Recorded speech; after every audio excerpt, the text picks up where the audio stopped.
Hello everyone, welcome back to our channel. In today's video, I'm gonna show you how to log into Etoro crypto trading platform. It's a very simple and easy process, so let's get started.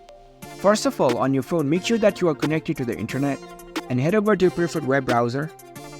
Once you're in the browser, tap on the search bar and type in Etoro crypto and search for it. In the search results, you'll find the official website of Etoro. Here at the top, you can see Etoro, the crypto trading platform. So this is the official one, tap on it. It will open up the website of Etoro. And here you can find the login option at the top. Tap on it. Now you will be taken to the login page of the Etoro crypto. Here you can enter your username or your email address. And below that, enter your password related to your account. In order to log in, you must have already created your account before. And once you enter your credential, you can tap on this sign in button and you will be logged into your account.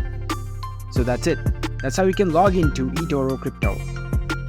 If you found this video helpful, don't forget to give this video a thumbs up and subscribe to our channel for more tech tips. Thank you for watching.